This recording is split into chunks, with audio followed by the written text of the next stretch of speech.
बीते दिन Donald Trump और व्लादिमीर ज़ेलेंस्की के बीच ओवल ऑफिस में लंबी बातचीत हुई। इस मुलाकात में 3 साल से भी ज़्यादा समय से चल रहे रूस और यूक्रेन युद्ध को रोकने के लिए भी चर्चा हुई।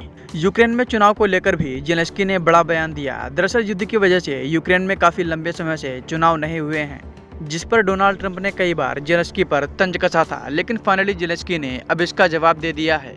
उन्होंने क्या बोला वो आपको बताएं, उससे पहले आपको बता दें कि फेक न्यूज़ के ज़माने में सतर्क रहिए और सही और सटीक खबरों को देखने के लिए आप अपने फ़ोन में दैनिक जागरण ऐप को इंस्टॉल कीजिए। यहाँ आपको सही और सटीक खबरें मिलेंगी। इसके साथ ही आप दैनिक जागरण के इस पेज को भी लाइक और सब्सक्राइब करें।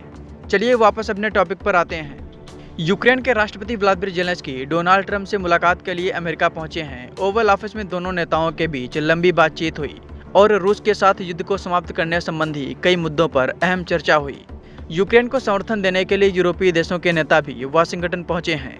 वहीं डोनाल्ड ट्रंप से मुलाकात से पहले ज़ेलेंस्की ने एक बड़ा ऐलान भी कर दिया। उन्होंने कह दिया कि वह यूक्रेन में चुनाव कराने के लिए तैयार हैं, लेकिन इसके लिए ज़ेलेंस्की ने अमेरिका के सामने एक शर्त भी रखी। ज़ेलेंस्की ने कहा कि अगर रूस के साथ युद्ध समाप्त हो जाएगा तो वह देश में चुनाव कराने के लिए तैयार हैं।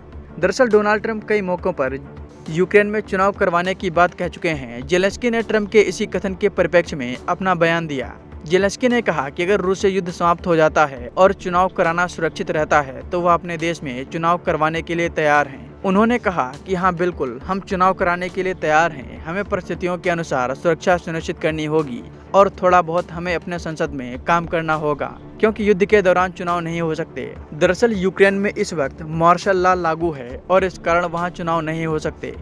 ज़ेलेंस्की ने यह भी कहा कि यूक्रेनियों के लिए एक लोकतांत्रिक, खुले और कानूनी चुनाव में भाग लेना संभव बनाने के लिए युद्ध विराम आवश्यक है। इसके पहले फरवरी में ओवल ऑफिस में दोनों नेता मिले थे, जिसमें बातचीत बहसबाजी तक पहुंच गई थी और फिर ज़ेलेंस्की की काफ़ी आलोचना हुई थी। उन्होंने कहा कि रूस को रोका जाना चाहिए और इसके लिए उन्हें अमेरिका और यूरोपीय देशों की ज़रूरत है। बताया जा रहा है कि ज़ेलेंस्की ने अपने इस दौरे में अमेरिका से $100 बिलियन के हथियार खरीदने की डील पर भी सहमति जता दी।